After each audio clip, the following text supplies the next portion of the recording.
sambutan sekaligus pembukaan yang akan disampaikan oleh Bapak Suhaidi, Direktur Eksekutif Departemen Ekonomi dan Keuangan Syariah Bank Indonesia. Kepada yang terhormat Bapak Suhaidi, disilahkan.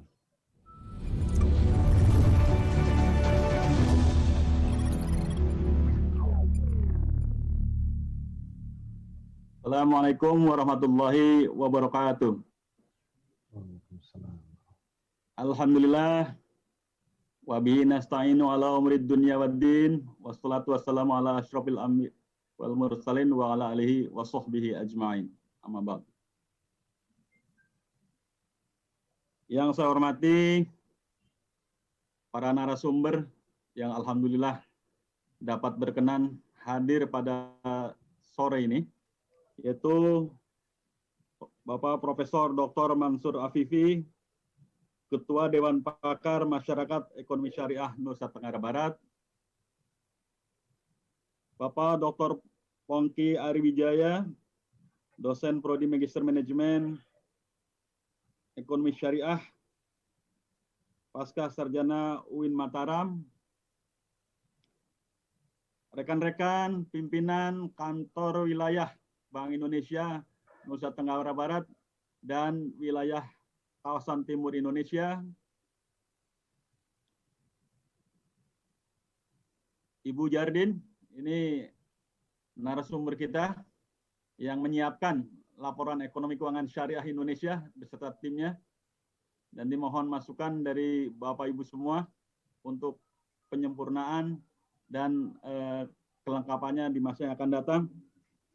Bapak Ibu pimpinan instansi lembaga asosiasi serta para peserta webinar yang dirahmati Allah SWT. Pertama-tama marilah kita manjatkan puji syukur kepada Allah SWT karena atas rahmat dan karunia-Nya kita dapat bertemu bersilaturahim secara virtual untuk berdiskusi mengenai perkembangan dan harapan kita mewujudkan ekonomi keuangan syariah di Indonesia yang lebih maju lagi di masa yang datang. Ini juga dilakukan dalam konteks Festival Ekonomi Syariah Kawasan Timur Indonesia tahun 2020 yang tahun ini dipusatkan di NTB.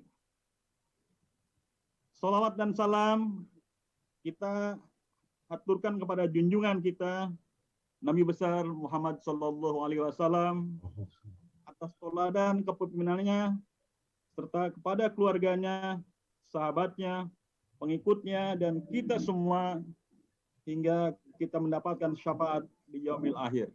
Amin ya robbal alamin. Izinkan kami untuk menyampaikan bukan sebagai keynote speech, tapi lebih sebagai pengantar, kick off saja. Karena nantinya akan menjelaskan secara panjang lebar Ibu Jardin. Jadi ini kami untuk mengantarkan mengenai diseminasi laporan ekonomi dan keuangan syariah Bank Indonesia. Tema ini dipilih dengan mempertimbangkan urgensi diperlukannya data dan informasi terkini terkait ekonomi dan keuangan syariah sebagai salah satu langkah pengembangan ekonomi dan keuangan syariah serta peningkatan literasi guna mewujudkan Indonesia sebagai pusat ekonomi dan keuangan syariah dunia. Jadi ini langkah-langkah awal di mana kita menerbitkan secara khusus laporan ekonomi dan keuangan syariah yang mudah-mudahan di masa makin datang dengan dukungan Bapak Ibu semua ini akan semakin bagus, semakin sempurna sehingga betul-betul memberi motivasi untuk perkembangan ekonomi dan keuangan syariah di Indonesia yang lebih maju lagi. Bapak Ibu hadirin yang kami hormati, FESYAR KTI diselenggarakan setiap tahun. Ini dalam rangka pengembangan ekonomi dan keuangan syariah. Sebelumnya, FESYAR KTI diadakan di Makassar, kemudian Balikpapan, dan terakhir tahun lalu di Banjarmasin. Penyelenggaraan FESAR KTI pada tahun 2020 ini menandai era baru dengan menggunakan media virtual. Jadi ini mudah-mudahan tidak mengurangi esensi dan juga girah kita semua. Biasanya kita bertemu secara langsung, sekarang semua kegiatan dilakukan secara virtual, termasuk bisnis matching, bisnis coaching, dan sebagainya dilakukan secara virtual. Ini betul-betul era baru dan akan menjadi peradaban baru ke depan, di mana kita semua akan semakin akrab dengan kehidupan yang serba digital, termasuk dalam kegiatan pengembangan ekonomi dan keuangan syariah ke depan ini. Bapak Ibu sekalian yang berbahagia, sebagaimana kita ketahui, ekonomi dan keuangan syariah diharapkan dapat menjadi salah satu sumber pertumbuhan baru ekonomi yang inklusif, berkelanjutan, dan mengedepankan prinsip-prinsip keadilan. Sehingga diperlukan upaya dan ikhtiar oleh kita semua, para pegiat ekonomi syariah, untuk dapat mewujudkan harapan tersebut. Upaya pengembangan ekonomi dan keuangan syariah selama ini dilakukan Bank Indonesia secara berjamaah. Jadi secara sinergis, dan setiap kali sampaikan oleh Pak Gubernur, pokoknya kita menyediakan plafonnya, menyediakan wadahnya, tapi mari kita lakukan secara berjamaah. Dengan 3 pilarnya, yaitu pilar pertama meliputi berbagai program terkait pemberdayaan ekonomi syariah. Pilar kedua meliputi pendalaman pasar keuangan syariah. Jadi kegiatan ekonomi akan semakin cepat, semakin terakselerasi dengan perkembangan pasar keuangan syariahnya yang juga bisa berkembang. Dan pilar ketiga adalah penguatan riset, asesmen, dan edukasi.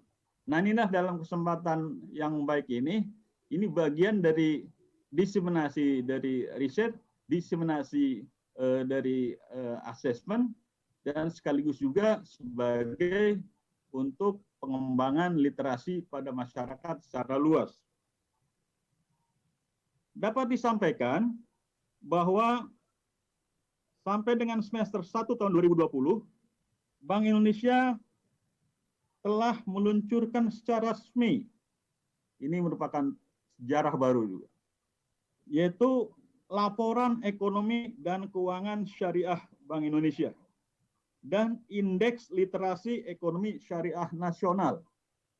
Jadi ini merupakan satu tonggak, ada laporannya, dan kita tahu di mana literasi kita, sehingga merupakan landasan yang baik untuk langkah-langkah ke depannya.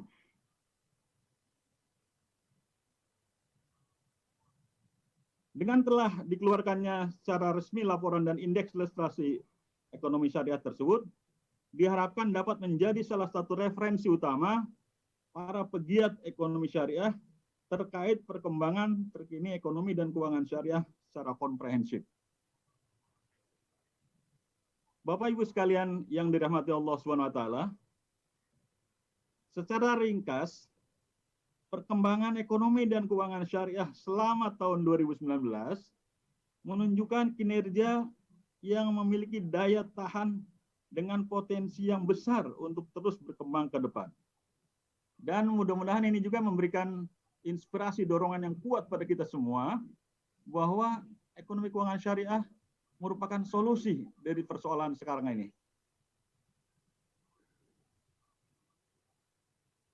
Upaya ditempuh melalui peningkatan peran usaha syariah dalam halal value chain, serta pengembangan keuangan sosial syariah, termasuk integrasi dengan keuangan komersial syariah, sebagai alternatif sumber pembiayaan yang memperkuat keuangan syariah secara umum. pangsa pasar syariah yang besar dan terus bertumbuh di Indonesia adalah modal penting dalam pengembangan ekonomi dan keuangan syariah nasional. Jadi kita semua tahu dan sudah lama mendiskusikannya, kita punya potensi yang besar. Tapi kita belum optimal. Kita lebih banyak sebagai market. Nah inilah barangkali yang harus kita ubah secara sistematis dan berkelanjutan supaya perkembangannya lebih sehat dan sebagian dari strategi pembangunan nasional kita. Pangsa pasar syariah yang besar dan terus bertumbuh di Indonesia adalah modal penting dalam pengembangan ekonomi dan keuangan syariah nasional sebagai salah satu motor penggerak perekonomian. Selain itu, ekonomi dan keuangan syariah merupakan sumber pertumbuhan baru yang inklusif. Ini sering disampaikan oleh Bapak Wapres sebagai arus baru ekonomi. Nah, kita sekarang jadi sama-sama tugas bagaimana mewujudkannya. Upaya merealisasikan potensi pangsa syariah yang besar di Indonesia dapat dilakukan dengan peningkatan pengetahuan dan pemahaman masyarakat terhadap ekonomi syariah. Salah satunya diukur melalui indeks literasi ekonomi syariah. Dalam hal ini, Bank Indonesia untuk pertama kalinya menerbitkan indeks literasi ekonomi syariah berdasarkan hasil survei nasional di 13 provinsi yang dianggap mewakili paling kurang 80% populasi muslim di Indonesia dengan melibatkan lebih dari 3.300 responden. Survei mencakup aspek pengetahuan prinsip dasar ekonomi syariah, keuangan sosial syariah, dan produk jasa halal dengan hasilnya berupa indeks literasi ekonomi syariah nasional yang mencapai 16,3%. Mudah-mudahan dengan kerjasama dengan semua stakeholder, angka ini akan terus dapat kita tingkatkan bersama. Dan ini merupakan ruang yang sangat terbuka untuk berbagai upaya dalam pengembangan ekonomi syariah ke depan. Berbagai informasi yang telah kami paparkan tersebut, semuanya terangkum dalam laporan ekonomi dan keuangan syariah Bank Indonesia tahun 2019, yang merupakan edisi perdana dengan tema bersinergi dan bertransformasi menuju visi. Jadi ini Bapak Ibu sekalian, kita selalu mengawali dengan sinergi, jamaah tahun, kerjasama.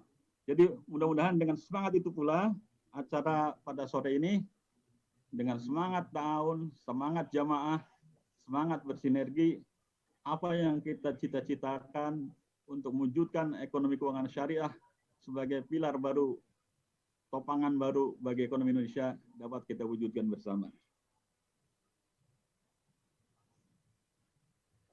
Sebagai penutup, perkenalkan kami mengucapkan terima kasih yang tak terhingga kepada para narasumber dan semua pihak yang mendukung acara ini, termasuk di kantor Bank Indonesia NTB.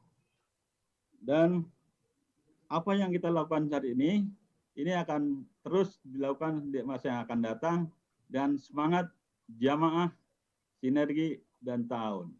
Demikian Bapak Ibu sekalian, kurang lebihnya minta maaf. Wabillahi taufiq wal hidayah. Wassalamualaikum warahmatullahi wabarakatuh.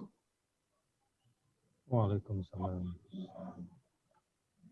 Waalaikumsalam warahmatullahi wabarakatuh. Baik, terima kasih kami sampaikan kepada Bapak Suhaidi yang telah menyampaikan pengantar diskusi pada siang hari ini. Beliau selaku Direktur Eksekutif Departemen Ekonomi Keuangan Syariah Bank Indonesia.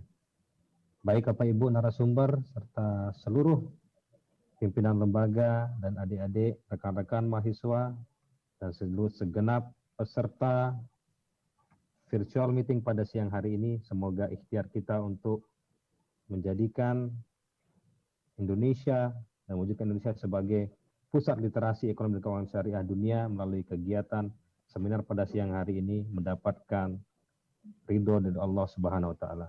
Akhirnya saya Taufikur Rahman dengan mengucap puji syukur dan mengharap ridho Allah Subhanahu wa taala melalui salawat kepada Nabi besar Muhammad SAW.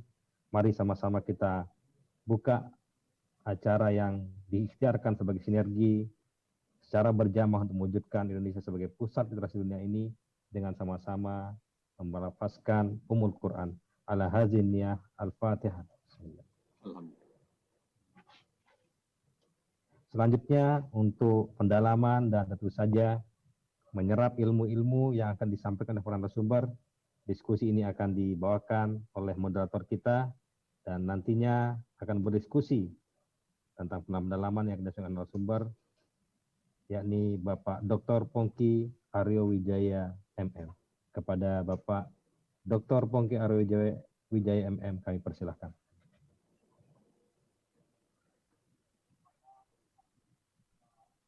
Baik, terima kasih Bapak Taufik yang sudah memberikan kami waktu untuk memandu kegiatan ini. Bapak, Ibu, Saudara, peserta virtual diseminasi laporan ekonomi dan keuangan syariah Bank Indonesia yang sama-sama dirahmati Allah. Di siang hari ini kita masih banyak diberikan nikmat. Salah satunya adalah nikmat sehat sehingga bisa tetap beraktivitas, tetap membangun, tetap mengabdi kepada bangsa dan negara dalam kondisi pandemi COVID-19. Alhamdulillahirrahmanirrahim menjadi salah satu sumber bagi kita untuk tetap mengabdi kepada negara. Menarik apa yang kita diskusikan di siang hari ini, Bapak, Ibu, dan Saudara. Ada 3 kata kunci yang telah disampaikan oleh Bapak Suhaidi tadi. Yang pertama tentang riset, yang kedua tentang assessment, kemudian yang ketiga tentang literasi. Jadi perkembangan ekonomi syariah di Indonesia ini, khususnya di kawasan timur Indonesia, itu ditentukan oleh kita semua, masyarakat, akademisi, mahasiswa, pelaku usaha, kemudian tokoh agama, guru, dan lain sebagainya. Semuanya harus saling bahu-membahu, saling membantu, saling bergotong royong untuk mewujudkan visi Indonesia menjadi negara yang salah satu landasannya mengarah kepada ekonomi syariah. Tidak perlu di tengah kita. Yang pertama adalah Ibu Jardin Ahusman, PhD. Beliau adalah Deputi Direktur DKS Bank Indonesia. Kemudian narasumber yang kedua adalah Bapak Prof. Dr. Mansur Afifi. Beliau adalah Ketua Dewan Pakar Masyarakat Ekonomi Syariah Provinsi NTB. Untuk menyingkat waktu, kita coba untuk memberikan waktu kepada Ibu Jardin Ariana Husman, PhD. Namun sebelumnya saya bacakan terlebih dahulu riwayat pendidikan beliau. S1 di Institut Teknologi Bandung, selesai bulan Oktober tahun 1997. Kemudian MSc pada bidang ekonomi dari University of Birmingham, UK, selesai tahun 2004. Kemudian PhD beliau selesai tahun 2015. Pengalaman pekerjaan beliau cukup banyak, tapi yang paling penting di 2 tahun atau 4 tahun terakhir ini adalah yang pertama adalah Technical Committee di Islamic Financial Service Board sejak bulan Juli 2018 sampai dengan saat ini. Kemudian yang kedua, senior ekonomis Bank Indonesia sejak April 2016 sampai dengan sekarang. Penghargaan beliau cukup banyak juga. Salah satunya adalah beliau mendapatkan penghargaan Short Term Award ya, dari Monash University Australia di tahun 2019. Hadir di tengah-tengah kita Ibu Jardin, kami memberikan waktu kepada Ibu 30 menit untuk menyampaikan materi terkait laporan ekonomi dan keuangan syariah Bank Indonesia. Silakan Ibu Jardin. Terima kasih Bapak Moderator. Yang terhormat Pak Suhaidi, Direktur Eksekutif dari DEX Bank Indonesia. Yang terhormat Bapak Profesor Dr. Mansur Afifi, Ketua Dewan Pakar MES NTB. Bapak Ibu pimpinan kantor perwakilan wilayah Timur, utamanya pimpinan kantor perwakilan NTB, Bapak Ibu pimpinan lembaga, dan peserta seminar ini yang saya banggakan. Itu juga Pak Moderator, Dr. Pongki Arwijaya dari UIN Mataram. Assalamualaikum warahmatullahi wabarakatuh. Terima kasih banyak saya ucapkan sudah kita bisa berkumpul di sini bersilaturahmi di Fesyar KTI. Siang ini insya Allah kita akan membahas laporan ekonomi keuangan syariah 2019 yang telah disusun oleh Bank Indonesia.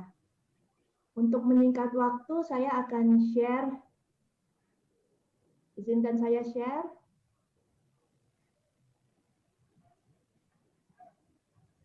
Mudah-mudahan sudah terlihat.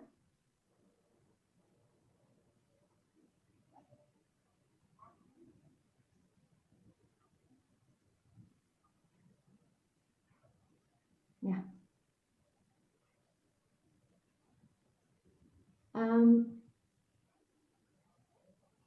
Ini kurang lebih yang akan kita diskusikan dalam waktu 30 menit ini. Saya akan langsung masuk karena untuk menyingkat waktu.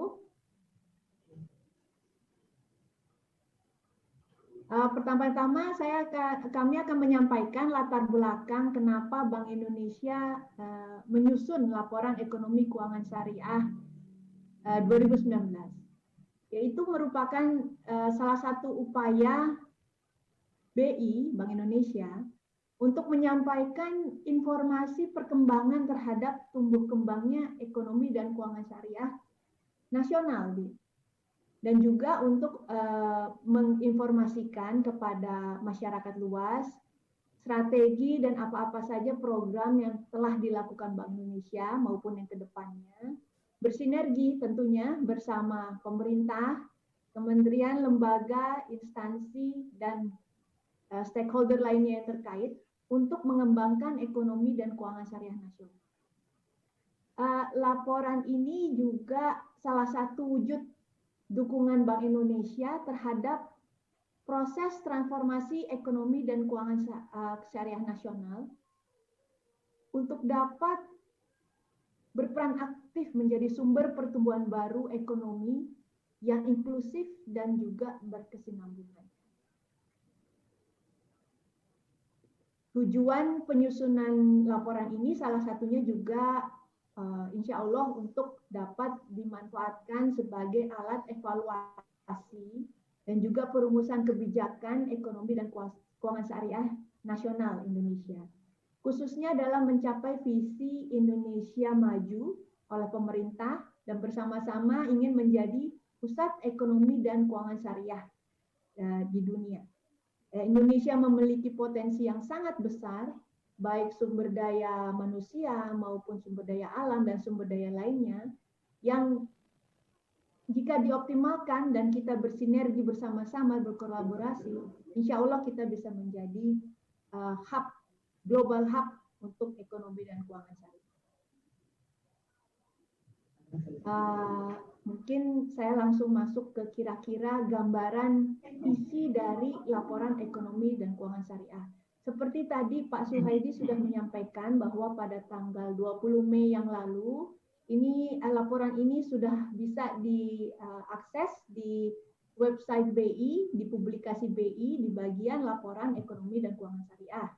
Nah, dalam kesempatan ini saya akan sedikit saja memberikan gambaran atau diseminasi apa sih isinya, kira-kira gambaran isinya, karena memang cukup banyak perkembangan yang kami cantumkan di laporan, begitu juga program-program yang telah kami lakukan.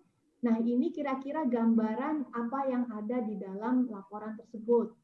Laporan tersebut terdiri dari 4 bab, kami susun dalam 4 bab. Yang pertama, pastinya kami akan perlu menyampaikan kebijakan yang telah dilakukan dan kebijakan framework kebijakan secara umum nasional, di mana Bank Indonesia menjadi salah satu bagian dari kebijakan nasional untuk mengembangkan ekonomi dan keuangan syariah. Kemudian bab selanjutnya itu kita juga bicara tentang ekonominya, karena memang ekonomi syariah itu tidak bisa dipisahkan dengan keuangan syariah. Makanya laporan ini selain membahas atau mengakses apa yang terjadi di ekonomi, pastinya juga tidak terlepas dengan apa yang terjadi di keuangan syariah. Karena secara prinsip, ekonomi dan keuangan syariah itu sesuatu yang tidak terpisahkan. Transaksi keuangan, seperti kita sudah ketahui, di ekonomi syariah itu bisa ada karena untuk memfasilitasi kegiatan di sektor real. Untuk itulah kami pikir kami harus membahas keduanya secara komprehensif. Kemudian tidak kalah pentingnya, seperti yang telah kita lakukan sekarang ini, yang sedang kita lakukan di Fesyar, edukasi dan sosialisasi ekonomi dan keuangan syariah yang tujuannya untuk meningkatkan literasi atau pemahaman masyarakat, itu merupakan suatu hal yang penting juga yang kami juga assess atau kami laporkan juga perkembangannya di laporan ini. Seperti tadi Pak Suhaidi juga sudah sampaikan bahwa tahun 2019 kemarin kami sudah melakukan survei literasi ekonomi syariah. Nah, itu juga ada di dalam laporan ini. Di samping itu, kami juga menyampaikan laporan ini memiliki 2 suplemen atau 2 bahan tambahan, bahan pelengkap.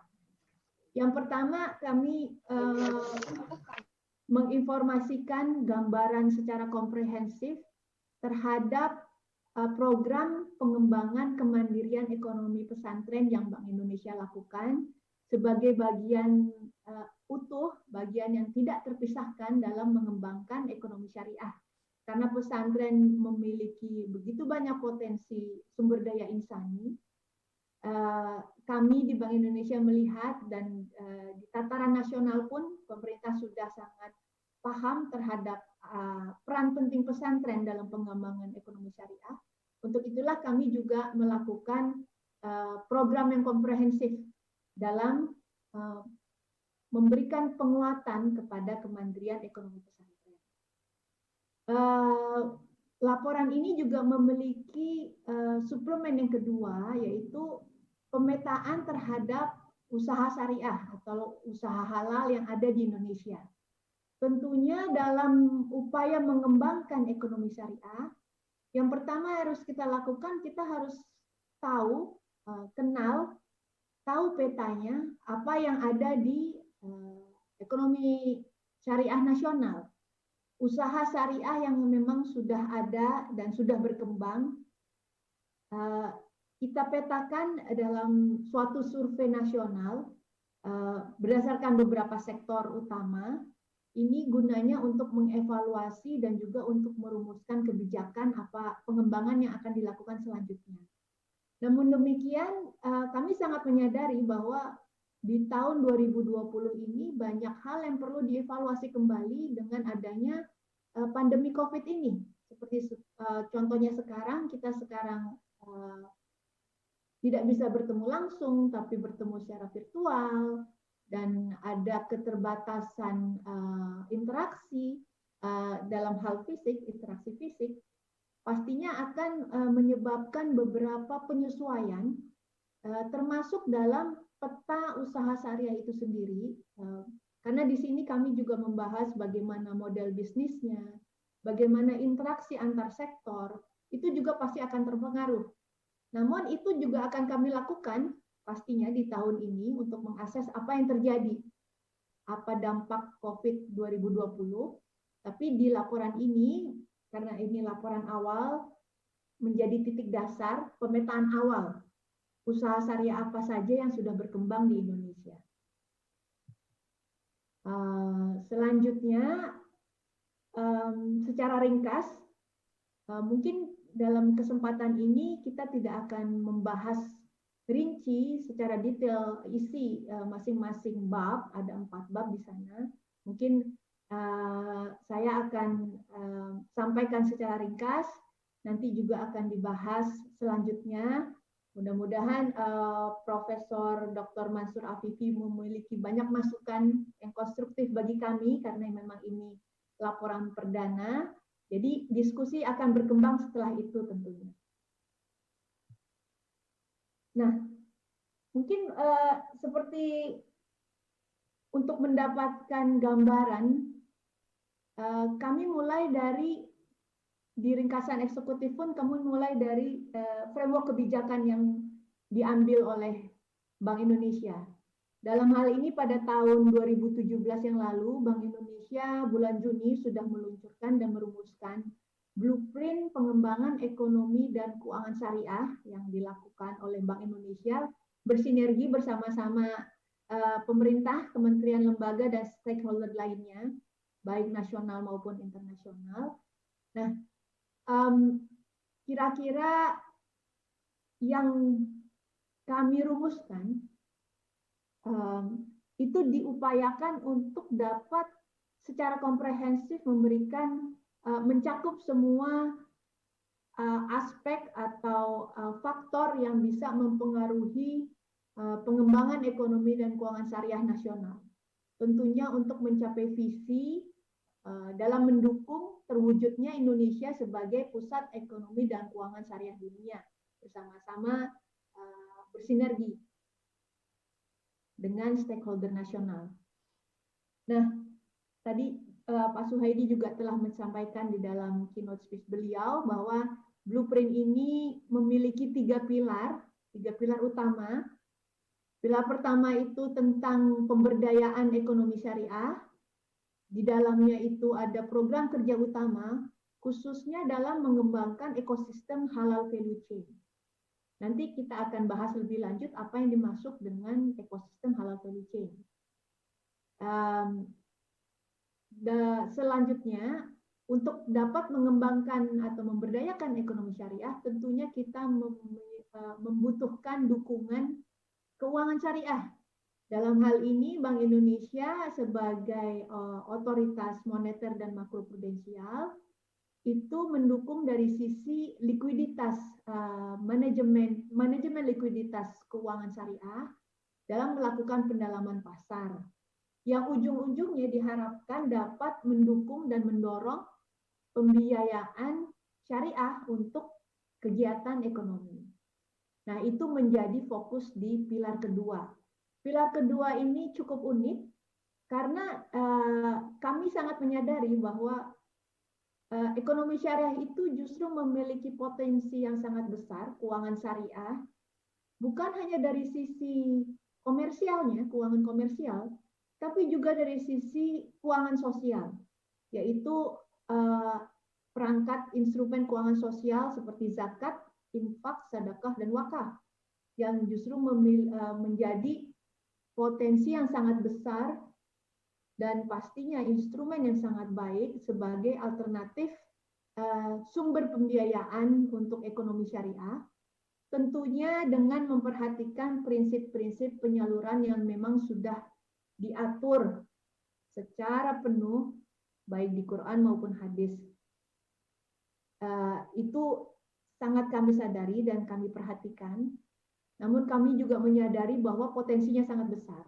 tidak bisa dinafikan atau disendirikan, tidak masuk ke dalam program nasional. Ini merupakan sesuatu yang sangat potensial. Jadi kami dalam hal ini di pilar kedua juga masuk bersinergi bersama-sama otoritas terkait untuk mengembangkan keuangan sosial ini. Yang tidak kalah pentingnya pilar ketiga itu dari sisi riset, assessment, dan edukasi terhadap ekonomi dan keuangan syariah. Tujuannya untuk meningkatkan literasi masyarakat. Nah, di gambar ini di sebelah kanan itu juga kami di laporan juga menjelaskan keterkaitan antar pilar di blueprint ini. Pilar ini saling terkait, di mana kita bisa lihat dimulai dari literasi masyarakat yang baik. Jika literasi masyarakat baik, maka penggunaan inklusi atau aktivitas usaha syariah, penggunaan produk-produk halal, penggunaan instrumen keuangan syariah itu pasti dapat berkembang karena ada pemahaman masyarakat yang baik untuk menggunakan maupun mengembangkannya sendiri. Nah, jadi kita mulai dari literasi yang tujuannya untuk memperkuat pilar 1, pelaku-pelaku, proses perbaikan proses dan sebagainya yang dibutuhkan dalam mengembangkan ekosistem halal value chain dalam pemberdayaan ekonomi syariah. Nah, pastinya ekonomi syariah itu tidak bisa berjalan atau bergerak maju, berkembang jika tidak ada dukungan pembiayaan. Nah, disinilah kita masuk di pilar 2. Makanya itu suatu hal yang saling terkait. Dan pilar 2 itu sendiri diperkuat oleh keuangan komersial maupun keuangan sosial dan integrasi keduanya. Di Bank Indonesia kami fokus dalam pengembangan halal value chain, utamanya dalam penciptaan high quality local product untuk mendukung perbaikan struktur neraca pembayaran. Jadi untuk dalam hal ini bisa ditempuh dalam 2 hal, baik dalam peningkatan ekspor produk-produk halal, industri halal, maupun substitusi barang impor. Karena seperti kita ketahui Indonesia itu merupakan pasar yang sangat besar. Nah, justru dengan memenuhi pasar di dalam negeri pun, pasar domestik, Indonesia sudah memiliki kemampuan atau potensi yang sangat besar.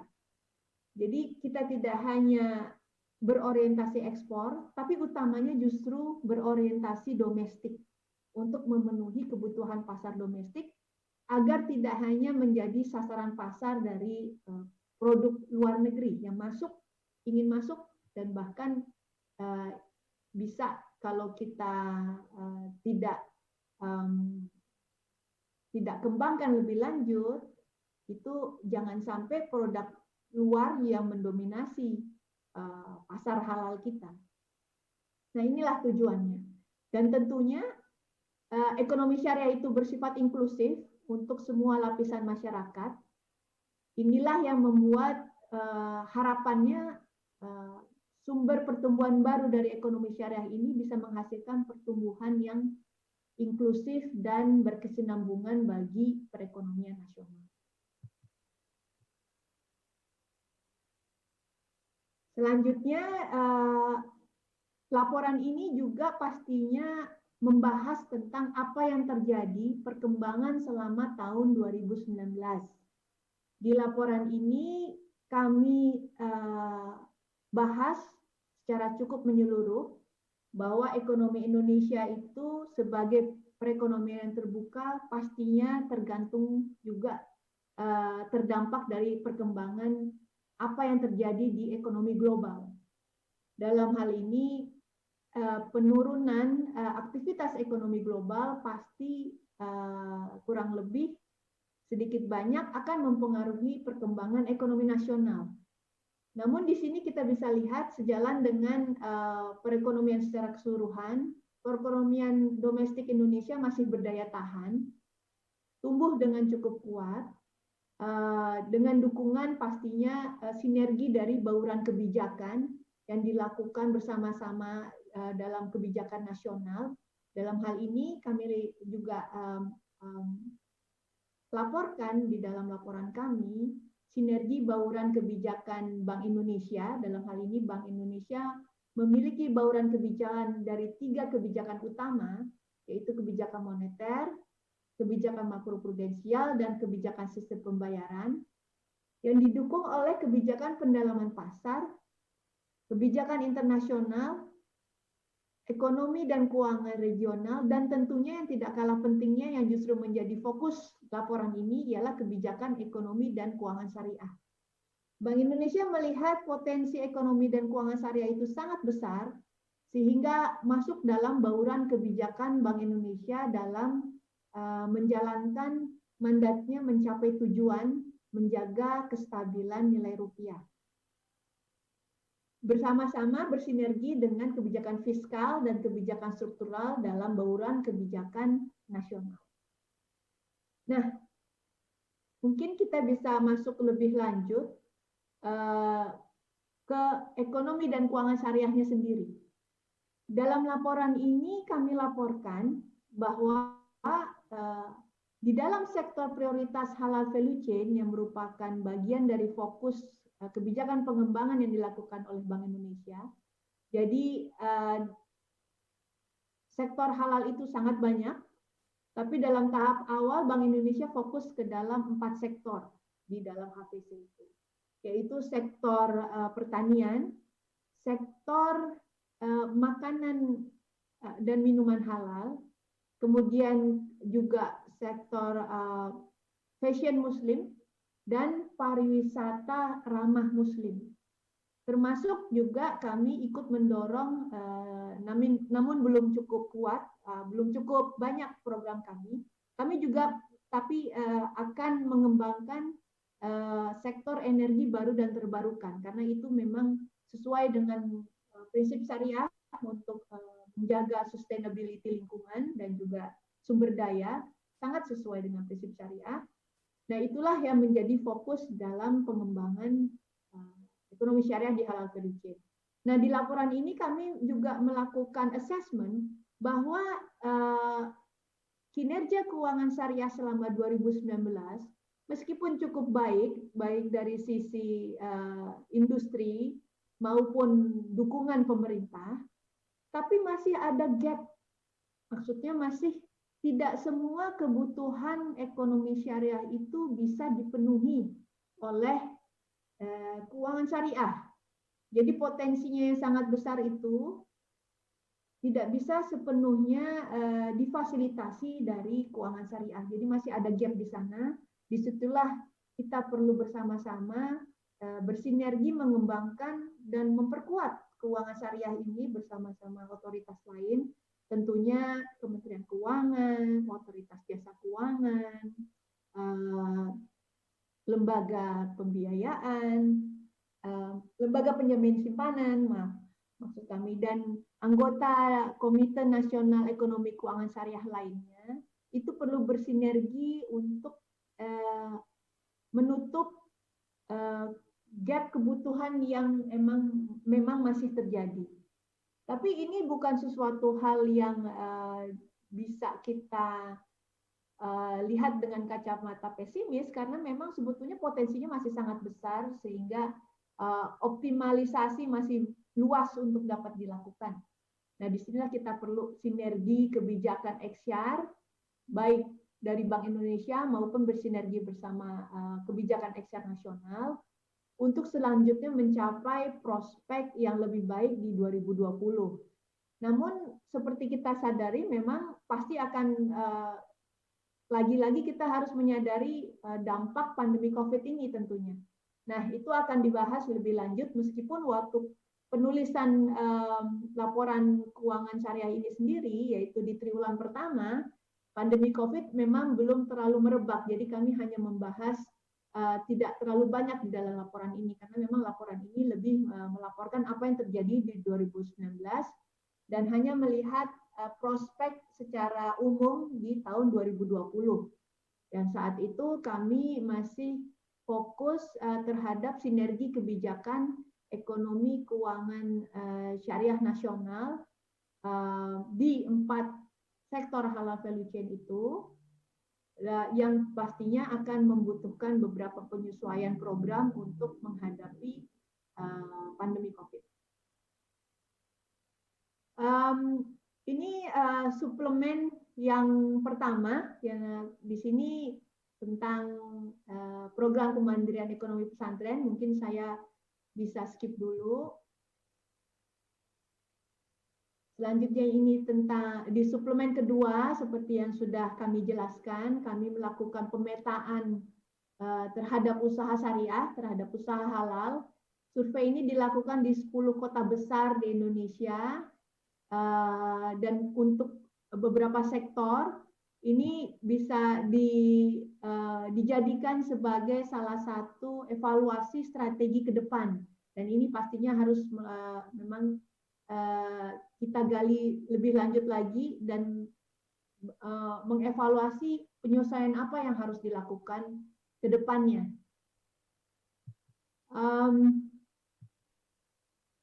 Mungkin kalau saya masih punya waktu, saya akan sedikit masuk ke masing-masing bab, tapi utamanya mungkin karena dalam hal ini literasi syariah juga merupakan sesuatu yang sangat penting. Mohon izin saya langsung masuk terlebih dahulu karena tadi perkembangannya kurang lebih sudah kami sampaikan di ringkasan eksekutif.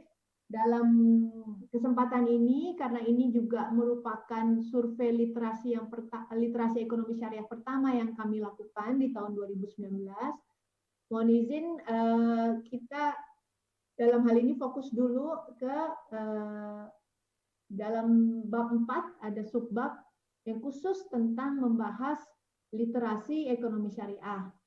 Seperti tadi Pak Suhaidi sudah sampaikan di sambutan beliau, di keynote beliau, kami di tahun 2019 melakukan survei terhadap literasi ekonomi syariah di 13 provinsi dengan total responden yang cukup banyak dan sampling frame atau jumlah sampel yang cukup mewakili. Kenapa 13 provinsi itu yang kami pilih? Karena kami dengan cakupan 13 provinsi tersebut sudah mencakup kurang lebih 80% dari penduduk Indonesia yang Muslim. Dan kami memang karena ini literasi ekonomi syariah, kami ingin tahu dulu dari sisi penduduk Muslim di Indonesia seberapa besar pemahaman terhadap ekonomi syariah itu sendiri. Nah, cakupan aspek yang digali pemahamannya dalam survei ini ada 6 aspek. Ekonomi syariah itu sendiri, ini pemahaman nilai-nilai dasar, prinsip-prinsip dasar ekonomi syariah, dan juga lembaga keuangan sosial syariah. Kami sangat menyadari bahwa sudah ada sebelumnya literasi tentang keuangan syariah yang sudah secara periodik dilakukan oleh otoritas jasa keuangan. Untuk itu kami masuk di dalam hal ini lembaga keuangan sosial syariah. Jadi harapannya indeks literasi ini bisa melengkapi bersama-sama komplement dengan indeks literasi keuangan syariah dan studi lainnya untuk memberikan gambaran penuh terhadap pemahaman masyarakat.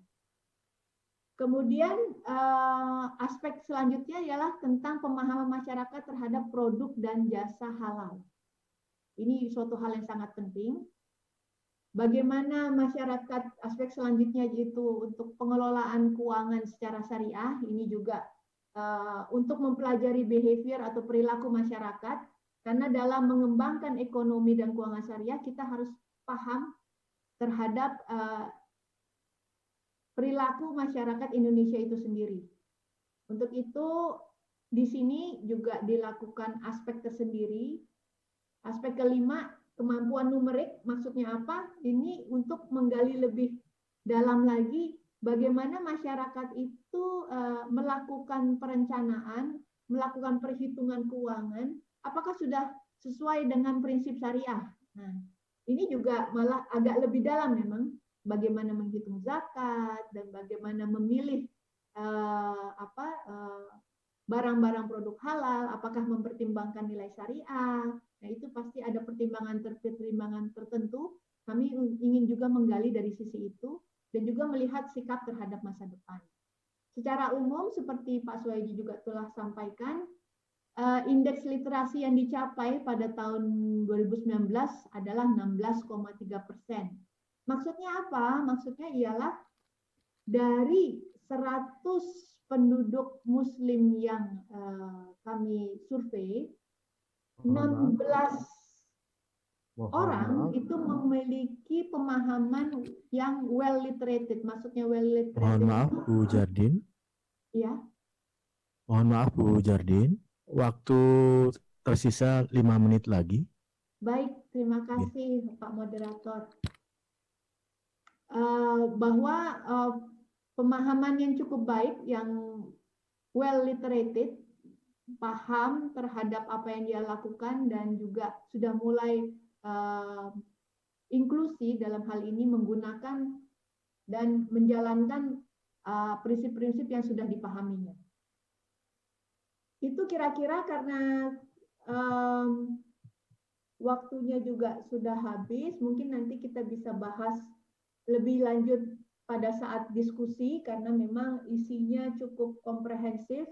Jadi di bab 4 itu selain edukasi dan literasi, juga keterlibatan Bank Indonesia di fora-fora internasional, karena memang untuk mewujudkan visi sebagai hub global, tentunya kita harus aktif di fora internasional. Mungkin begitu dari saya. Saya kembalikan waktu dan tempat kepada moderator. Terima kasih. Assalamualaikum warahmatullahi wabarakatuh. Waalaikumsalam warahmatullahi wabarakatuh.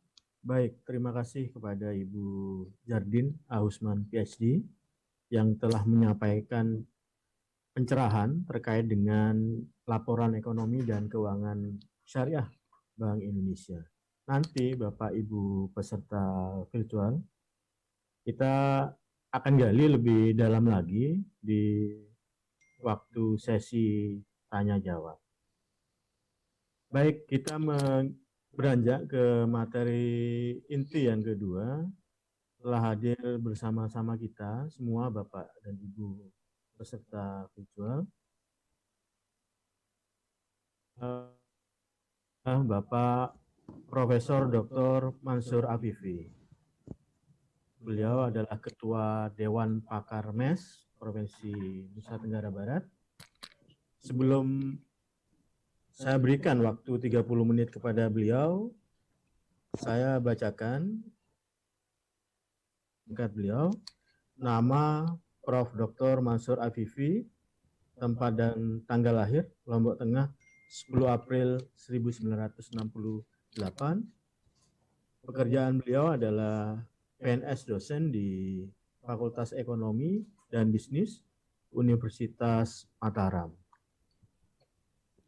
Riwayat pendidikan beliau, S1 beliau selesai di Fakultas Ekonomi Universitas Mataram. Kemudian S3 beliau dari Ruhr Universität Bochum, Jerman. Di sesi siang hari ini, Bapak dan Ibu peserta, beliau juga ingin memperkuat atau akan memperkuat wawasan kita atau pemahaman kita tentang laporan ekonomi dan keuangan syariah yang ada di tengah-tengah masyarakat. Untuk menyingkat waktu, saya persilakan kepada Bapak Prof. Mansur Afifi untuk memberikan pencerahan kepada kita semua. Silakan Bapak. Assalamualaikum warahmatullahi wabarakatuh. Alhamdulillah rabbil alamin, wassalatu wassalamu ala asyrafil anbiya'i wal mursalin, sayyidina Muhammad wa ala alihi wa sahbihi ajma'in.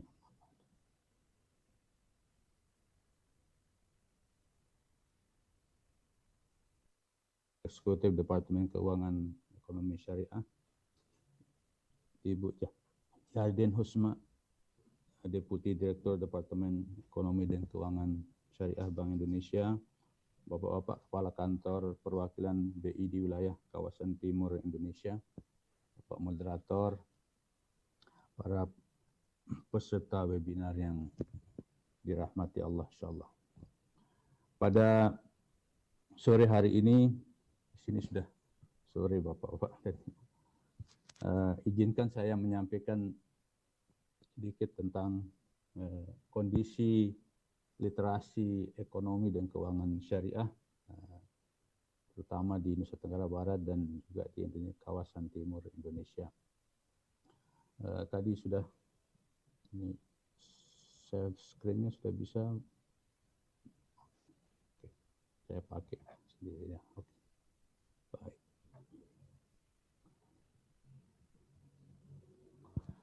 Baik Bapak dan Ibu, ada beberapa hal yang ingin saya sampaikan pada kesempatan yang berbahagia ini. Yang pertama adalah potensi ekonomi syariah dunia, bagaimana Indonesia di dalam konstelasi perekonomian syariah dunia. Kemudian bagaimana tingkat literasi ekonomi dan keuangan syariah di Indonesia dan terkhusus lagi di Nusa Tenggara Barat. Kemudian apa yang bisa kita lakukan untuk meningkatkan literasi masyarakat tersebut. Terakhir penutup.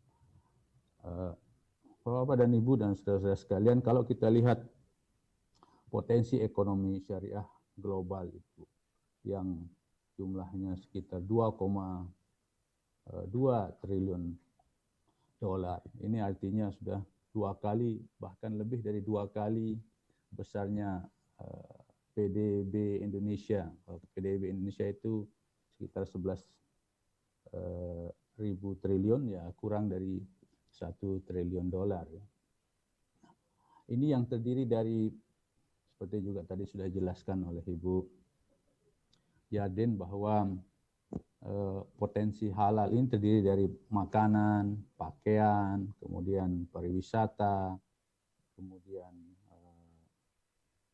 media, kemudian obat-obatan dan kosmetik. Nah, dari sejumlah 1,8 miliar penduduk muslim di dunia ini yang diharapkan sebagai pasar dari produk-produk halal ini. Dan kalau dilihat dari hasil estimasi dari Global Islamic Economy, dengan pertumbuhan rata-rata 5,2% per tahun, maka pada tahun 2024 diperkirakan pengeluaran masyarakat terhadap produk-produk halal itu sekitar 3,2 triliun. Dan Indonesia adalah di posisi kelima berdasarkan data dari Global Islamic Economic Report sebagai negara yang memproduksi, memperjualbelikan komoditas-komoditas halal tadi, termasuk juga bidang keuangan, obat-obatan, pariwisata, kemudian pakaian dan makanan. Dan untuk sektor keuangan sendiri ada 2,5 triliun US dollar itu adalah aset daripada Islamic Financial atau aset perbankan atau aset keuangan Islam. Tidak hanya perbankan tapi juga keuangan non-bank. Jadi ada perbankan syariah, ada sukuk, ada pembiayaan syariah, kemudian asuransi dan seterusnya. Nah, kalau kita lihat Bapak dan Ibu, saudara-saudara sekalian, tren ekonomi syariah ini, kita tentu akan tercengang melihat ternyata negara-negara yang penduduknya bukan mayoritas Islam pun bisa menjadi sangat maju di dalam mengembangkan produk-produk syariah atau produk-produk halal ini. Misalnya ekspor baju muslim tertinggi ke Timur Tengah itu adalah Tiongkok. Kemudian Inggris itu sekarang sebagai pusat, atau London itu sebagai pusat keuangan syariah di Eropa. Dubai, kalau Dubai memang negara Arab, tetap negara Islam. Brazil ini sebagai pemasok daging unggas terbesar ke Timur Tengah. Kemudian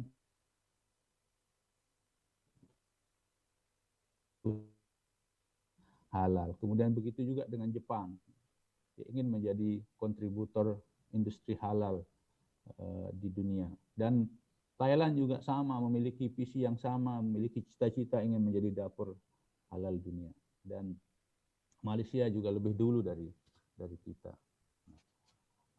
Ini adalah tantangan dan sekaligus juga peluang yang bisa kita raih di dalam kita ikut mengembangkan produk-produk halal atau ekonomi dan keuangan syariah di dunia.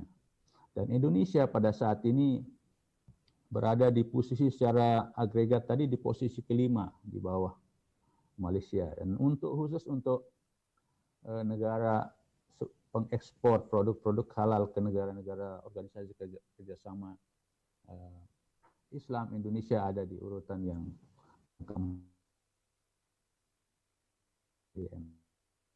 kemudian kita juga punya potensi untuk mengembangkan kerjasama internasional. Kita juga punya potensi untuk mengembangkan produk-produk halal, juga potensi mengembangkan literasi halal, lifestyle, dan seterusnya.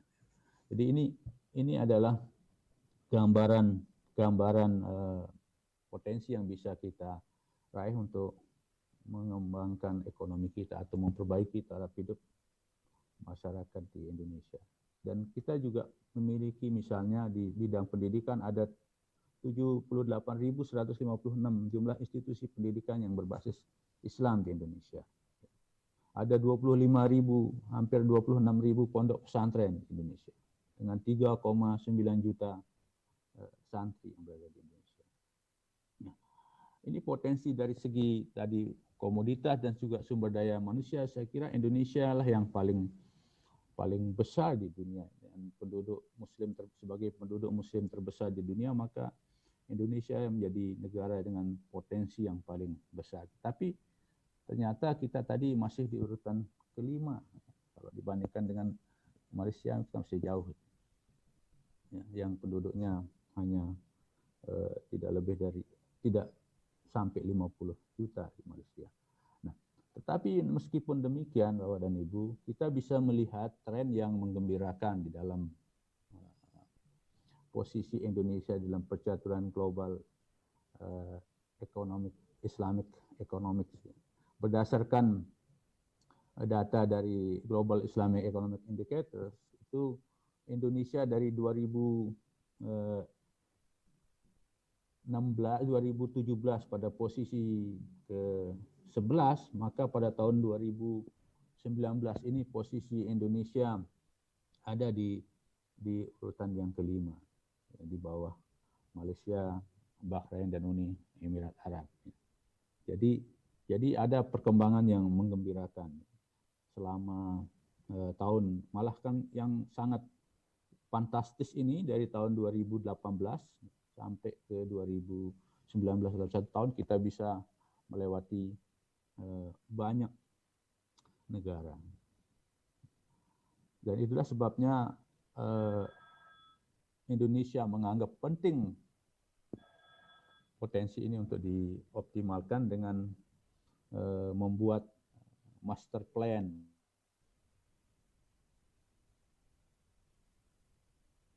yang sudah dibuat untuk dalam rangka kita memperbaiki posisi kita di dunia dan dalam rangka meraih pangsa pasar yang lebih besar.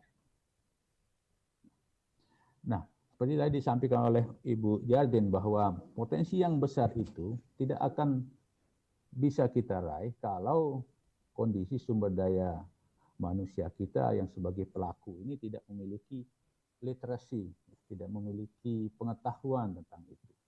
Itulah sebabnya sebagai langkah yang substansial, ya, langkah utama kita di dalam mengembangkan ekonomi syariah dan keuangan syariah ini, maka literasi ekonomi itu menjadi sangat penting. Itulah sebabnya lembaga-lembaga besar seperti Bank Indonesia melakukan juga tadi survei literasi, kemudian juga OJK juga melakukan survei literasi keuangan, inklusi keuangan, termasuk juga literasi keuangan syariah inklusi keuangan syariah. Dan OJK sudah lebih dahulu melakukan itu dibandingkan dengan Bank Indonesia yang baru melakukan pada tahun 2019. Begitu juga Komite Nasional Ekonomi Keuangan Syariah juga melakukan survei literasi ekonomi syariah. Nah, sebelum kita lebih lanjut melihat, tadi juga sudah melihat hasil survei itu, perlu kita sedikit mengulang tadi sudah disampaikan oleh Ibu Jardin tentang apa yang dimaksud dengan literasi ekonomi. Kemudian apa tujuan daripada survei yang dilakukan oleh Bank Indonesia. Tadi sudah cukup jelas, tapi saya ingin mengingatkan kembali bahwa tujuannya itu adalah untuk mengukur tingkat literasi masyarakat terhadap ekonomi dan keuangan syariah. Nah, literasi ekonomi syariah itu didefinisikan sebagai pengetahuan yang mendasar mengenai prinsip-prinsip ekonomi dan keuangan menurut syariah. Kemudian memiliki keterampilan, keyakinan dalam mengelola sumber daya keuangan secara tepat untuk mencapai kesejahteraan dan keseimbangan hidup di dunia dan akhirat.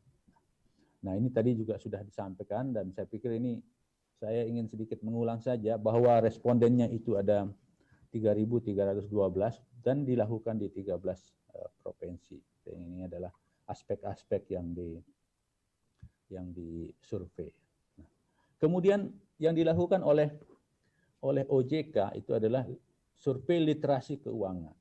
Literasi keuangan itu didefinisikan sebagai pengetahuan, keterampilan, dan keyakinan yang mempengaruhi sikap dan perilaku untuk meningkatkan kualitas pengambilan keputusan dan pengelolaan keuangan dalam rangka mencapai kesejahteraan.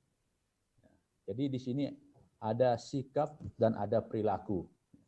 Jadi kalau orang yang sudah mengetahui, kemudian dia setuju dengan keuangan syariah misalnya, maka kemudian dia menabung misalnya atau bertransaksi lewat perbankan syariah, maka literasinya sudah dianggap sudah sangat baik.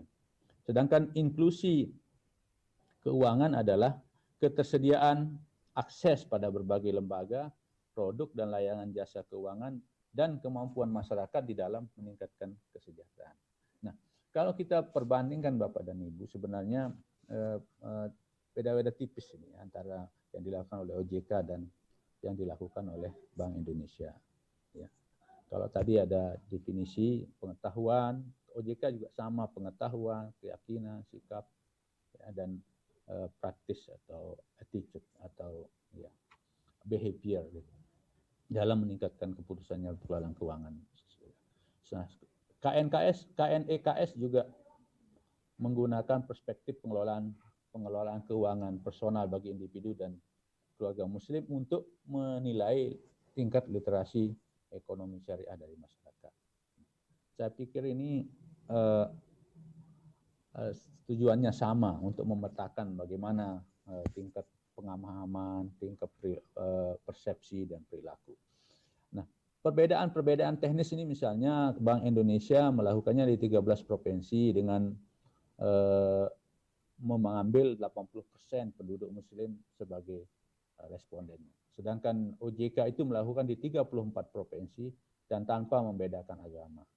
Dan kalau di survei yang dilakukan oleh KNEKS itu dilakukan di 3 provinsi, yaitu di DKI Jakarta, Bangka Belitung, dan Kalimantan Selatan. Nah, respondennya ini juga berbeda-beda. Kalau tadi disebut oleh Ibu Jardin, jumlah respondennya 3.182 karena dilakukan di 13 provinsi. OJK itu justru ini banyak respondennya, yaitu 12.798 responden. Kemudian kalau KNEKS ini hanya 335 responden.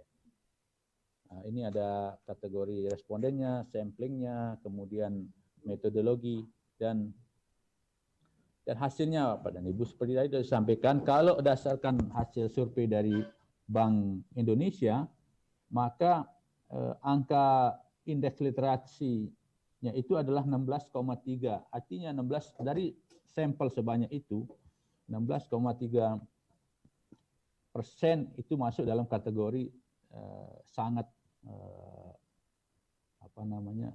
sangat melek ekonomi syariah. Sementara di angka literasi dari OJK diperoleh angka sebesar 8,93%. Itu sudah melek tentang keuangan syariah. Nah, kalau kita lihat Bapak dan Ibu perkembangan literasi dan inklusi keuangan dari tahun 2016, ya, ini yang dilakukan oleh OJK dulu 2013, 2016, dan 2019. Kalau kita lihat di 2016, literasi keuangan di Indonesia itu 29,7%. Nah, di tahun 2019 kita lihat naik menjadi 38%. Nah, kemudian kalau kita lihat inklusi keuangan di tahun 2016 itu 67, di tahun 2019 menjadi 76. Kemudian literasi keuangan syariah itu di 2016 hanya 8,1%, tapi 2019 naik menjadi 9,93%. Begitu juga tentang inklusi keuangan syariah. Ini ada agak berbeda sedikit ya. Inklusi keuangan syariah itu 2016 itu hanya 11,1, tetapi 2019 justru turun menjadi 9,10.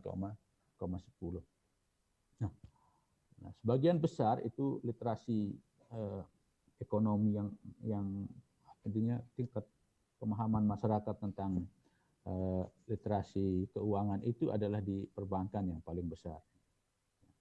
Jadi targetnya pada tahun 2019 itu menjadi 75% sebenarnya sudah terpenuhi ini. Di tahun 2019 inklusi keuangan itu sudah 76,19%. Nah, bagaimana dengan di Nusa Tenggara Barat, Pak dan Ibu? Kalau kita lihat di Nusa Tenggara Barat, literasi keuangan itu baru 21,5 pada tahun 2016. Kemudian inklusi keuangannya 63,3%. Nah, literasi keuangan syariahnya 5,1, tetapi inklusi keuangan syariahnya lebih besar yaitu 8,4%.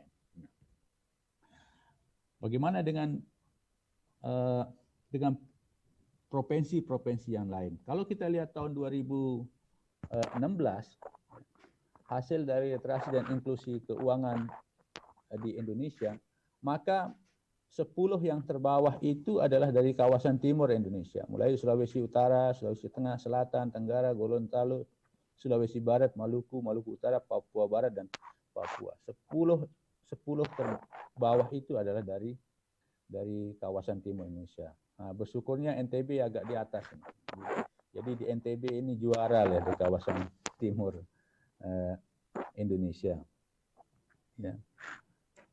Kemudian bagaimana dengan tingkat inklusinya? Tingkat inklusi tahun 2016 juga kondisinya tidak berbeda jauh.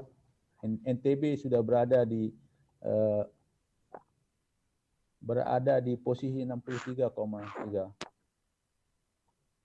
ya. Ini NTB berada di urutan ke-27. Tapi daerah-daerah lain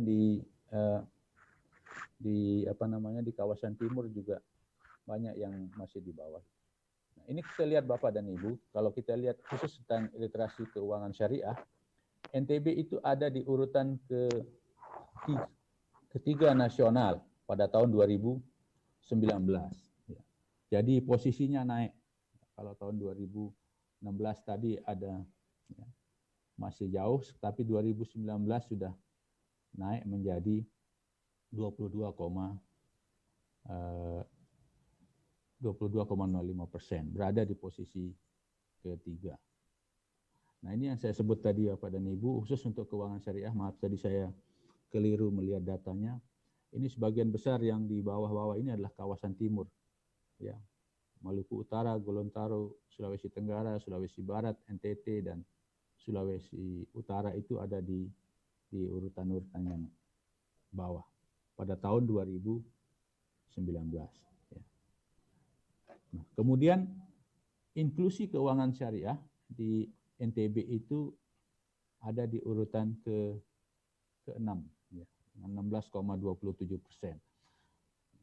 Nah, kalau inklusi keuangan syariah ini salah satu penyebabnya adalah pada tahun 2017 itu Bank NTB Syariah itu dikonversi menjadi Bank NTB dikonversi menjadi Bank NTB Syariah, sehingga aset perbankan syariah di NTB menjadi meningkat secara signifikan gitu. Nah, sementara tadi saya sampaikan provinsi-provinsi di kawasan timur itu berada di urutan yang terbawah, Gorontalo, Sulawesi Tenggara, Papua Barat, NTT, Papua, Maluku, Sulawesi Barat, Maluku Utara.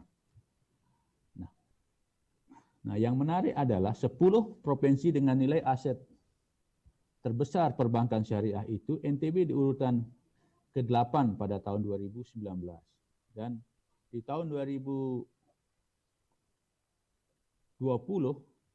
masih tetap di urutan ke-8, tapi sudah kontribusinya sudah semakin besar ya. Kalau tadi itu 1,87, sekarang menjadi 2,12. Nah, sementara provinsi-provinsi yang lain di kawasan timur ini belum ada yang sampai ke posisi 10 besar di Indonesia. Nah, bagaimana dengan pangsa pasar perbankan syariah di NTB? Kalau kita lihat pada Ibu, pangsa pasar perbankan syariah di dalam industri perbankan di NTB itu sudah mencapai 25, untuk asetnya itu ada 25,35%. Sedangkan dana pihak ketiga itu sudah 26,51%. Nah, tentu saja pangsa yang relatif besar ini disumbangkan oleh peran daripada Bank NTB Syariah yang kalau kita lihat asetnya di dalam pasar, ada dalam industri perbankan syariah di NTB itu sudah mencapai 63%. Jadi Bank NTB Syariah adalah bank syariah terbesar di Nusa Tenggara Barat. Sementara DPK-nya juga mencapai angka yang signifikan 82,26%.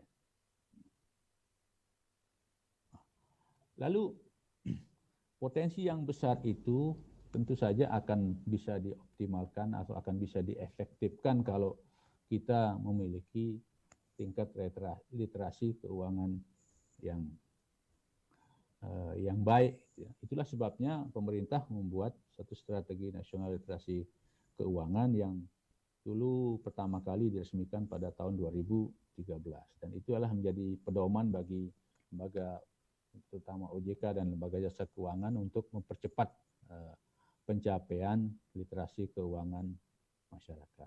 Kemudian pada tahun 2016 ada peraturan Presiden nomor 82 tentang strategi nasional keuangan inklusif yang tujuannya itu menyempurnakan strategi nasional literasi keuangan Indonesia yang 2013, kemudian mengakomodasi perubahan dan perkembangan literasi dan inklusi keuangan, dan mengakselerasi pencapaian indeks literasi keuangan masyarakat. Bapak dan Ibu dan saudara-saudara sekalian, ini adalah sasaran dan kerangka daripada SNLKI ini yang dibuat oleh, ini saya ambil dari presentasinya OJK Bapak dan Ibu. Jadi ini strategi nasional literasi keuangan Indonesia. Jadi tujuannya adalah menjadikan masyarakat Indonesia yang melek atau yang memahami dan menggunakan produk dan layanan jasa keuangan yang sesuai untuk mencapai kesejahteraan keuangan yang berkelanjutan. Dan ini ada banyak sekali program-program inisiatifnya. Dan kalau kita jabarkan lebih jauh siapa atau bagaimana strategi dan cara pemerintah terutama otoritas jasa keuangan di dalam meningkatkan literasi keuangan bisa dilihat seperti ini. Ada edukasi komunikasi, ada TOT untuk guru dan dosen, TOT komunitas, edukasi bahari, dan seterusnya. Ada seminar, seperti kita lakukan saat ini adalah bagian dari upaya kita meningkatkan literasi keuangan, termasuk khususnya literasi keuangan syariah. Nah, saya ingin sedikit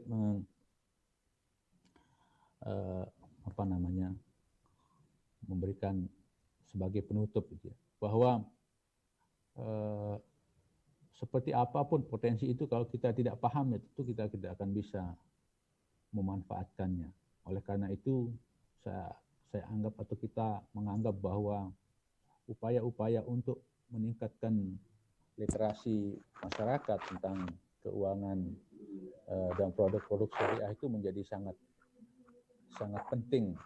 Apalagi kalau kita lihat Bapak dan Ibu, potensi industri halal itu tadi saya sampaikan itu sampai 2,2 triliun di dunia ini. Dan karena ini sudah mengglobal, maka strategi pengembangan ekonomi dan keuangan syariah itu juga harus berorientasi kepada pasar global. Sehingga tadi Ibu Jaden juga sempat mengatakan bahwa kita membutuhkan ekonomi digital untuk capai itu, ya saya kira itu adalah satu keniscayaan. Dan oleh karena itu di dalam kita mengembangkan ekonomi dan keuangan syariah itu bisa dilakukan melalui penguatan rantai nilai halal, penguatan sektor keuangan untuk mendukung penguatan usaha mikro, kecil dan menengah, dan tentu tadi pemanfaatan ekonomi digital. Nah, salah satu yang sederhana saja yang sudah mulai banyak dilakukan oleh daerah-daerah. Mengingatkan Pak Prof, mengingatkan waktu tersisa 5 menit lagi. Ini seperti di Jawa Timur misalnya. Jawa Timur itu salah satu yang dilakukan di dalam rangka mengembangkan value chain produk halal tadi, industri turunan halalnya itu adalah dengan memperbanyak juleha, juru sembelih halal. Itu satu hal yang sederhana, tapi sesungguhnya itu sangat penting karena tidak mudah untuk melakukan itu. Juru sembelih halal ini dibutuhkan sekali ya, terutama untuk menjamin kehalalan dari produk-produk yang akan dipasarkan di dalam pasar global dengan label produk halal tadi. Kemudian beberapa tempat juga mengembangkan yang namanya OPOP, One Pesantren One Product, berbasis produk halal. Jadi kita juga harus memberdayakan pondok pesantren yang tadi ada 3,9 juta santri di sana dengan jumlah hampir 80 ribu lembaga pendidikan. Dan kalau itu bisa kita kembangkan misalnya sebagai pusat-pusat produksi, maka tentu saja tidak hanya akan membuat mereka secara ekonomi bisa lebih baik kondisinya, tapi juga secara agregat ya, pertumbuhan ekonomi kita juga akan bisa didukung atau disokong atau ditopang oleh kegiatan-kegiatan ekonomi produktif berbasis pesantren, berbasis lembaga pendidikan seperti tadi. Kemudian membangun Islamic Science Park. Ya. Selama ini kan kita hanya masih sibuk dengan science park saja, tapi nilai Islamnya belum. Ya. Nilai-nilai yang ada dalam Islam. Nah, kalau itu kita kembangkan, kita masukkan juga ke dalam program Islamic Science Park, membangun Islamic Science Park, nanti bisa sebagai pusat inkubasi bisnis atau industri berbasis syariah atau industri halal. Kemudian ada potensi yang lain yang juga yang terkait erat dengan tingkat literasi ini, yaitu zakat. Potensi zakat di Indonesia itu menurut Badan Amil Zakat 233,8 triliun masuk zakat profesi. Nah, zakat yang sebesar ini tidak akan bisa kita efektifkan, tidak akan kita bisa mobilisasi kalau tingkat literasi daripada para muzaki itu tidak rendah gitu. Nah, bahkan Pak Ma'ruf Amin, Kiai Ma'ruf Amin Wakil Presiden menyebutkan zakat di Indonesia, potensi zakat di Indonesia itu mencapai 230 triliun, tapi hanya 3,5% saja yang bisa dikelola atau hanya 8 triliun. Nah, ini kan artinya bahwa potensi yang besar itu tidak bisa dimobilisasi karena terkendala tadi sama literasi. Itulah pentingnya literasi. Jadi literasi itu sangat diperlukan, dan pemahaman publik tentang keuangan syariah, produk-produk halal, tentang zakat dan sebagainya itu sangat diperlukan. Oleh karena itu tentu saja apa yang dilakukan oleh Bank Indonesia dengan melakukan studi mengenai indeks literasi ini penting untuk dilakukan, dan saya pikir Ibu nanti respondennya ditambah kan, supaya lebih meyakinkan, karena saya lihat di NTB itu hanya 125 respondennya. Ya tentu saja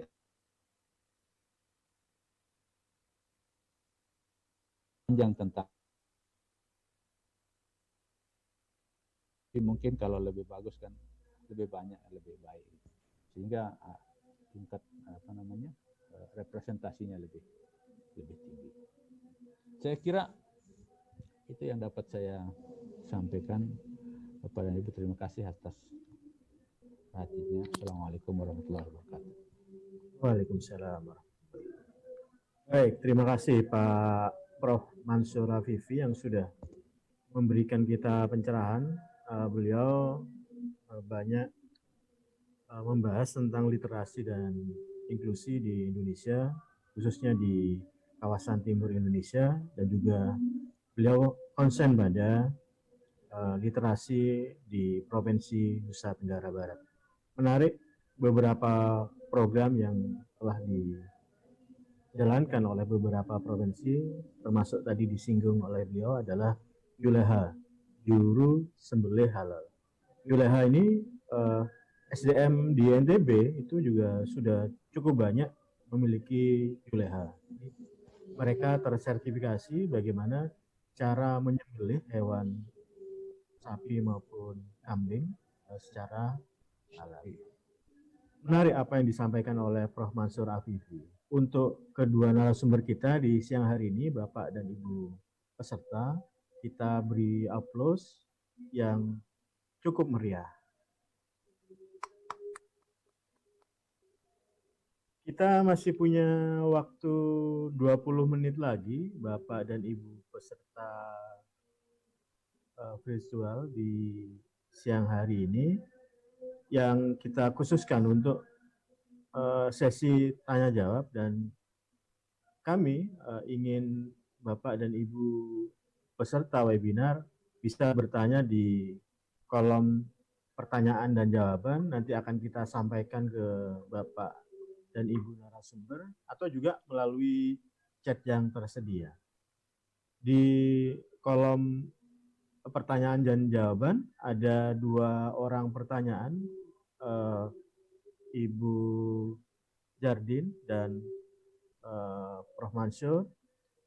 Mungkin nanti secara bergantian bisa direspon oleh Bu Jardin dan Prof. Mansur. Yang pertama dari Ibu Nurhayati Abdullah. Pertanyaannya adalah, apakah ada cara lain untuk mendorong terwujudnya perekonomian yang inklusif dan berkelanjutan selain melalui peningkatan peran usaha syariah dalam halal value chain serta pengembangan keuangan sosial syariah sebagai alternatif sumber pembiayaan yang memperkuat keuangan syariah secara umum? Ini pertanyaan dari Ibu Nurhayati Abdullah. Kemudian saya lanjutkan ke pertanyaan yang kedua. Ada 3 pertanyaan dari Bapak Bambang Saputra dari MES Balikpapan, dari Kalimantan. Pertanyaan cukup banyak, ada 3 pertanyaan. Yang pertama adalah, sejauh mana laporan ekonomi dan keuangan syariah Bank Indonesia dapat dijadikan dasar sebagai evaluasi pencapaian tahapan Master Plan Ekonomi dan Keuangan Syariah KNEKS. Kemudian yang kedua, apakah laporan ekonomi dan keuangan syariah dapat juga diruntunkan pada tingkat regional sehingga sebaran capaian dapat merata? Karena menurut hemat Bapak Bambang, perkembangan ekonomi syariah masih terbatas di Jawa jika dilihat dari aset keuangan syariah, serta dapat menjadikan masukan Pemda untuk memiliki komitmen dalam pengembangan ekonomi syariah di daerah. Kemudian yang terakhir, pertanyaan terakhir dari Pak Bambang adalah, apakah perkembangan industri halal atau sektor real syariah juga ditampilkan dalam laporan. Jadi Bapak dan Ibu ada 4 pertanyaan dari 2 orang peserta. Kita lihat di sesi siang hari ini pesertanya cukup banyak, 214 orang peserta baru mengirimkan 2 pertanyaan. Kita berikan waktu kepada kedua orang narasumber kita. Nanti apabila masih tersisa waktu, nanti kita buka forum pertanyaan kembali. Namun kalau tidak, ya cukup 2 pertanyaan ini saja. Kesempatan pertama saya berikan kepada Ibu Jardin. Silakan Ibu Jardin. Ya, terima kasih Pak Moderator, Dr. Pak Pongki. Ini saya langsung jawab semua atau bagaimana Pak Moderator? Baik. Pertanyaan yang sesuai dengan materi yang telah Ibu sampaikan tadi, itu bisa dijawab secara langsung. Baik Pak, terima kasih. Mungkin dari pertanyaan pertama yang dari Bu Nur Hayati ya, adakah cara lain selain pengembangan usaha syariah dalam HVC dan pengembangan keuangan sosial? Ya, pastinya kita harus melihatnya secara menyeluruh ya Ibu, secara komprehensif. Karena halal value chain yang kami maksudkan itu bukan hanya kepada pelaku usahanya, tapi dalam suatu ekosistem. Jadi maksudnya baik mengembangkan pelaku usahanya untuk meningkatkan produksi, kemudian juga mengembangkan kapasitas pelaku usahanya sendiri untuk supaya bisa memperbaiki kualitasnya. Tidak hanya itu, tapi juga tentang infrastruktur pendukungnya, misalnya karena dalam halal value chain itu sendiri, itu terdiri dari beberapa titik, dari mulai produksi, distribusi, marketing, sampai ke tangan konsumen. Produksinya sendiri bukan hanya dalam hal proses pengolahan, tapi juga dari bahan bakunya, dari sumber daya alamnya. Jadi itu memang sesuatu yang tidak bisa dipisahkan. Sama halnya dengan dalam kita mengembangkan ekonomi syariah supaya dia jadi inklusif, itu harus melibatkan beberapa lapis masyarakat. Dalam hal ini pelaku usaha syariah yang kami kembangkan bukan hanya dalam satu strata saja, tapi dimulai dari usaha kecil, menengah, usaha mikro, kecil, menengah, dan juga nanti kami sambungkan dengan dalam suatu rantai yang saling terkait dengan usaha besar maupun industri, skala industri. Tidak lupa juga tadi pengembangan halal value chain itu termasuk penguatan kemandirian ekonomi pesantren sebagai salah satu pelaku usaha syariah dalam ekosistem. Nah, dalam ekosistem itu sendiri bukan hanya dari sisi sektorilnya, cuman juga dari sisi pembiayaannya, dari sisi keuangannya. Jadi bagaimana supaya pelaku-pelaku usaha syariah ini bisa mendapatkan pembiayaan dari keuangan syariah. Jadi dan di sini baru nanti kita fokus ada 2 hal dari sisi yang keuangan komersialnya, yaitu perbankan syariah, pasar modal, atau mungkin lewat sukuk, juga dari sisi yang tadi sosialnya. Jadi itu bukan sesuatu yang terpisah-pisah dalam pengembangannya, makanya itu harus bersifat inklusif dan menyeluruh. Kemudian tadi dari Pak Bambang, kalau nggak salah, terima kasih.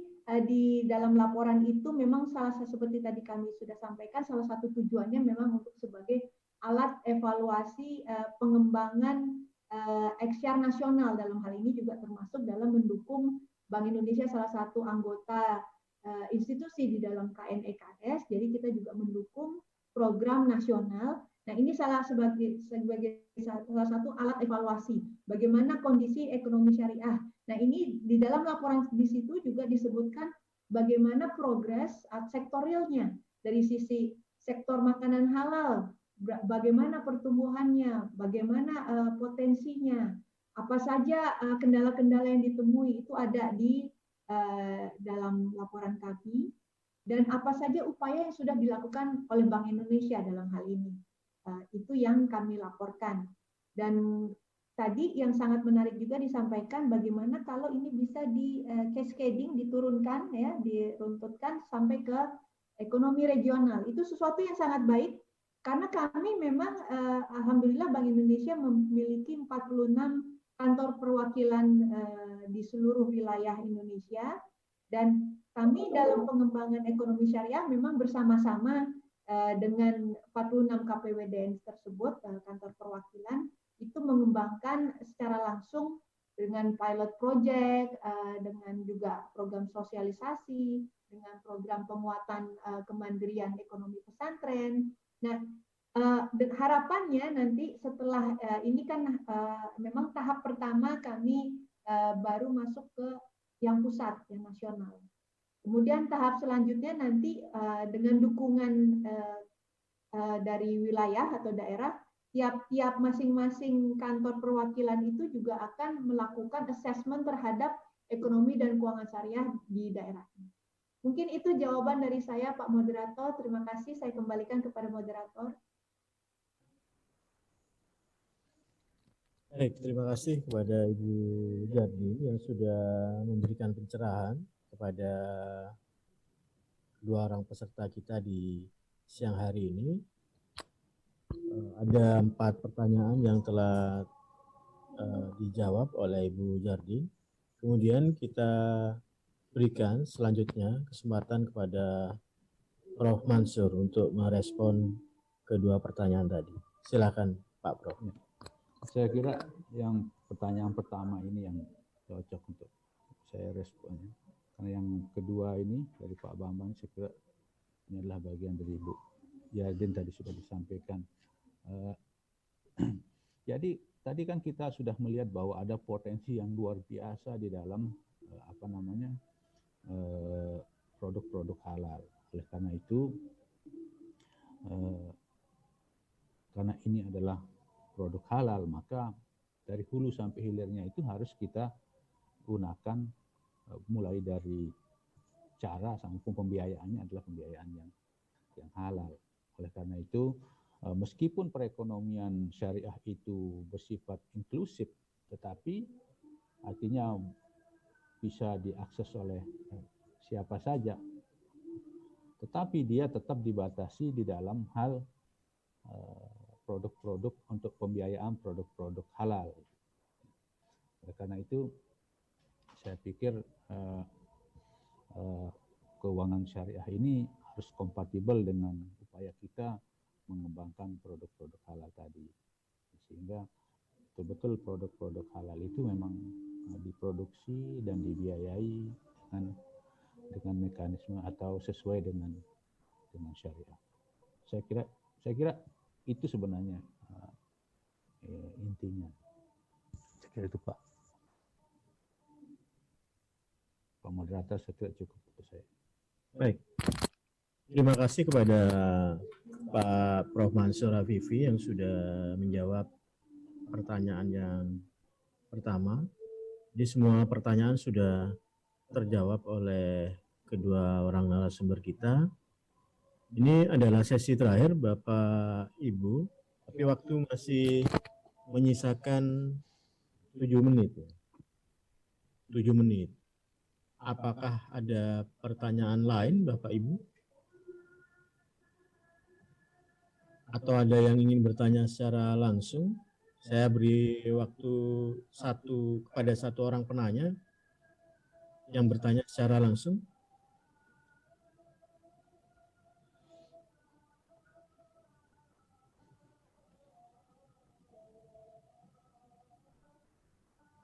Ada Bapak Ibu peserta?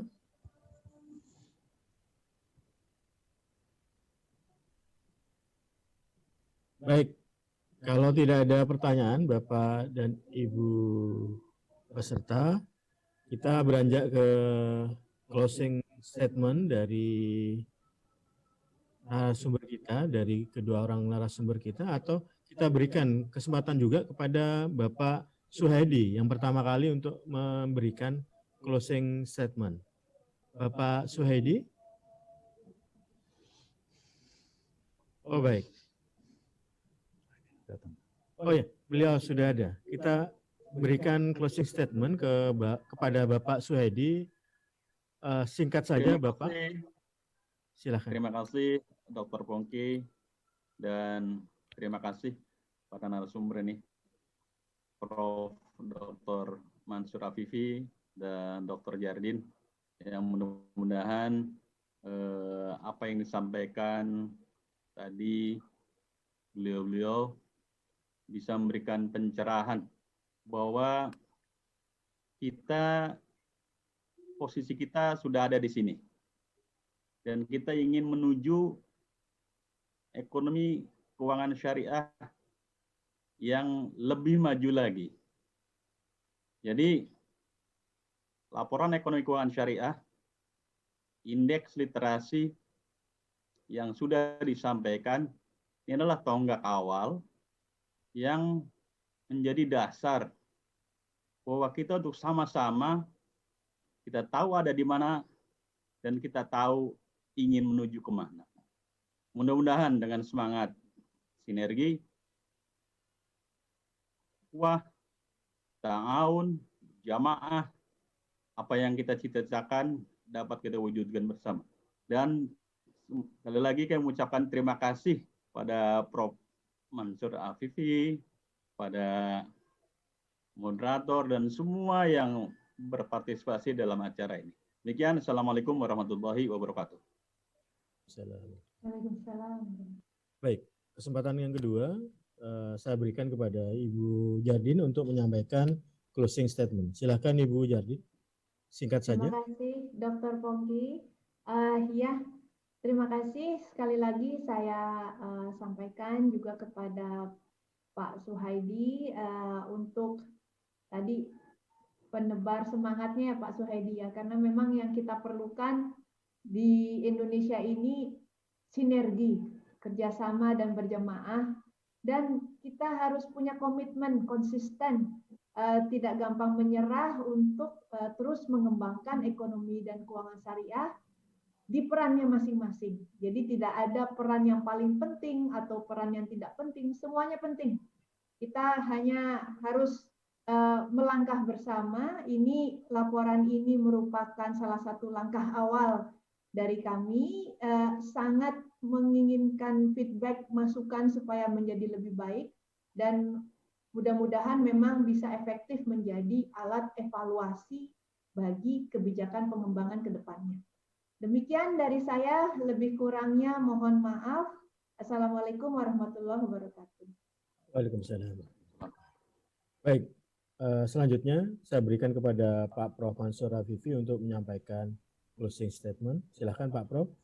Ya, jadi tidak ada cara yang instan untuk mencapai atau meningkatkan pemahaman masyarakat ini. Kita sudah berislam sudah 15 abad ini, tetapi perilaku kita, mohon maaf ini, belum menunjukkan 100%. Terbukti dari tingkat literasi kita yang masih minim. Kalau tadi disebut hanya 16% kalau hasil studi Bank Indonesia.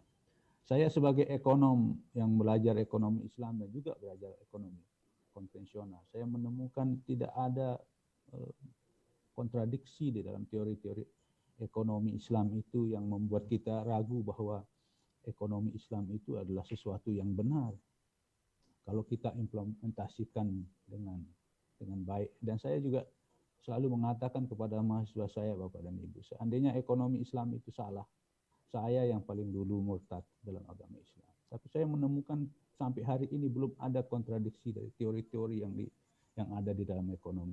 Mengapa teorinya seperti ini? Mengapa Rasulullah atau Nabi mengatakan seperti ini? Mengapa Quran mengatakan seperti ini? Apa dasarnya? Tidak ada kontradiksi. Semua logis. Dan itulah yang menyebabkan kita meyakini bahwa inilah cara hidup kita, yaitu dengan menjalankan ekonomi sesuai dengan syariat itu.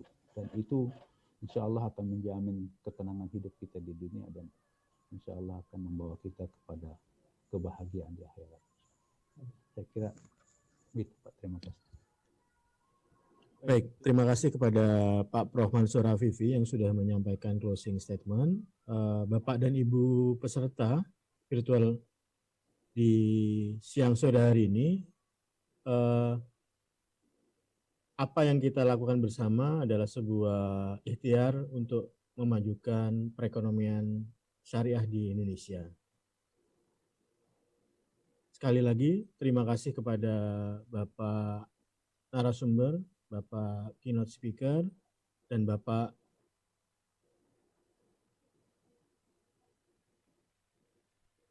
kita selalu senantiasa diberikan kesehatan, senantiasa dalam keadaan Islam. Amin, amin. Demikian yang bisa kita sharingkan, semoga menjadi pahala bagi kita semua. Waktu saya Amin. kembalikan kepada Bapak MC atau Bapak host. Silakan, Pak.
Masih unmute.